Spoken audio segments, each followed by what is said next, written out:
Hello, hello. Welcome to another episode of Lons TV. I know I haven't done a video yet this week. It's been crazy busy. I'm working too many jobs at this point. What happened was I was unemployed for a while, and then I started taking part-time and consulting jobs, and then it sort of all caught up, and now there's like a couple weeks where I have like a bunch of different jobs, and I'm trying to do them all at once, and I think it's working. I mean, I think I'm keeping it up pretty well, but it is taking up most of my day, and I don't have a ton of time to like hang out and watch cool stuff and talk to you guys about it. So Lons TV's been a little lax, I recognize, but I'm here. It's Web Series Wednesday. I got a new review of a web series, so we're jumping right back in. We're not skipping a beat here. And the topic of today, the show, is Foodies. You can watch it at freefoodies.com, and I will link that below, and on TubeFilter, where if you're watching this there, it'll be, you know, embedded like down there, or I don't know.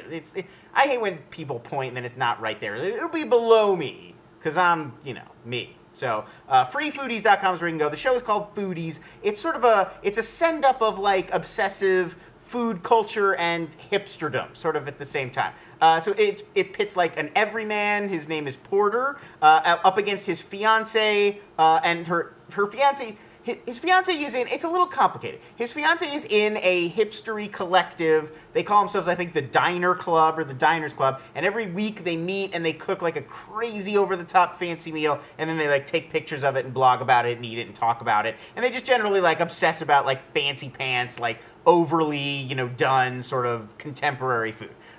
So in the pilot episode, Moose, the fiance, is not present. She's not in the episode, and she's making her fiance Porter go, and he meets the whole sort of foodie club, and none of them like each other. And so really, you could tell like the setup is going to be, you know, it's just sort of a satire of pretentious jerks and their obsession with like these exotic recipes. And I think that in itself sounds promising. Like I could see that as a comic setup, and though it's a little thin, the idea of like this group and they make food every week, and we're gonna like every week the show is gonna be like them with the food, and I mean it seems like it would be hard to keep that up for a really long time, but it's certainly a good target for comedy. Like, pretentious people are always good targets for comedy. And in this case, it's very relatable. I mean, I think most of us, especially people who like, you know, live in big cities and are younger than me. I was going to say young, but like, I'm in my mid-30s. I'm not young. So, you know, like, younger people, younger than me. You know, I think it's a common thing where you meet people who are just like,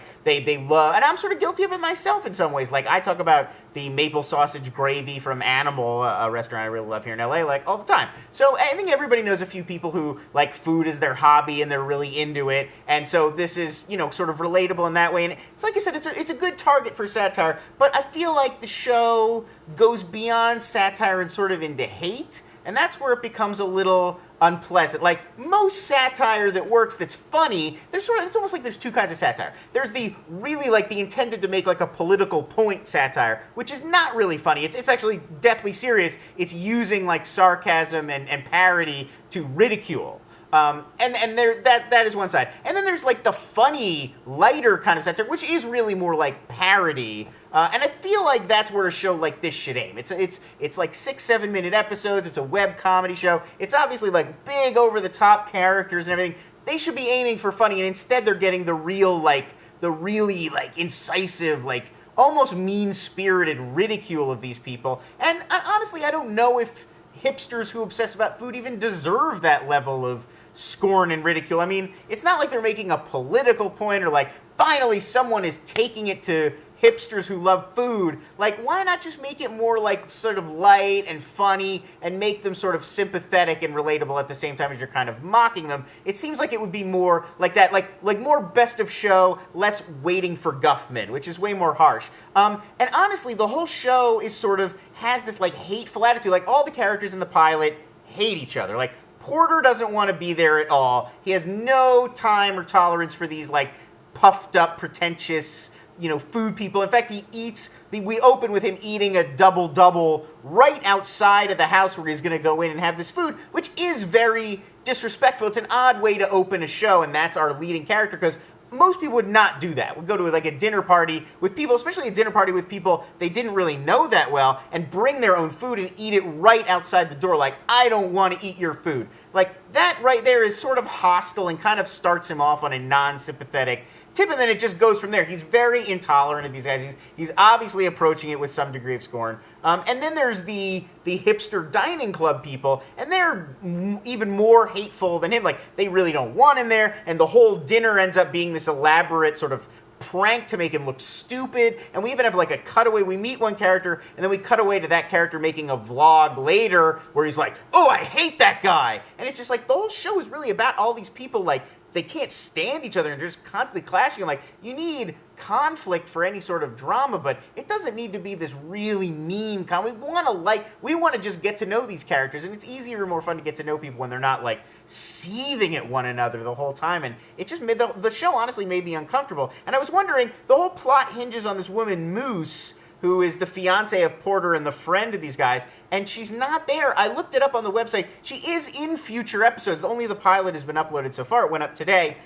So it's weird that they would leave her out of the pilot. You really could use that character, because then she could be making everybody seem better, because, well, there's at least one person who wants to marry Porter and who is actually friends with all these people. It would probably make everybody a bit more likable. It's odd that she's in other episodes and not this one. I could see that, like, the gimmick is that you never see her, like she's Vera or Maris or something. But no, like, she's in future episodes, just not the pilot.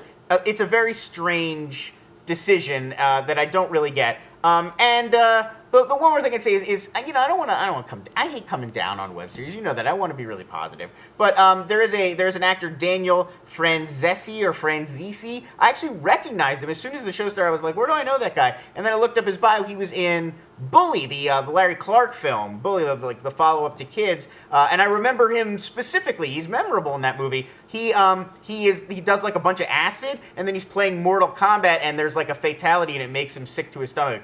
Oh man, that was so disgusting. Like, I remember that scene because he's good in that scene.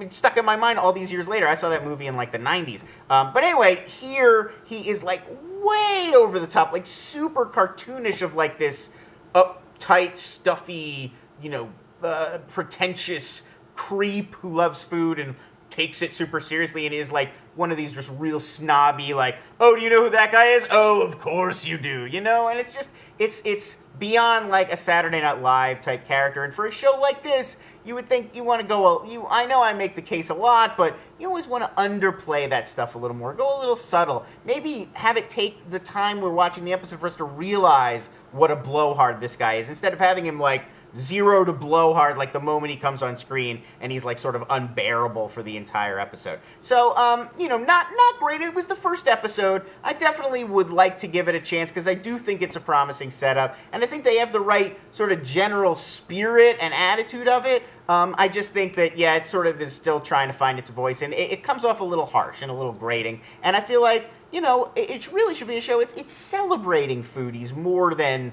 harshly criticizing them. I mean, why make a show about them if you don't, on some level, think that they're funny or interesting or you like food or you want to be in that world? So that would be my thought on it. That does it for today's Lons TV. Thank you for your patience. Thank you for tuning in. Thank you for subscribing and watching, not downloading because that's not possible. I appreciate it, and I will see you next time.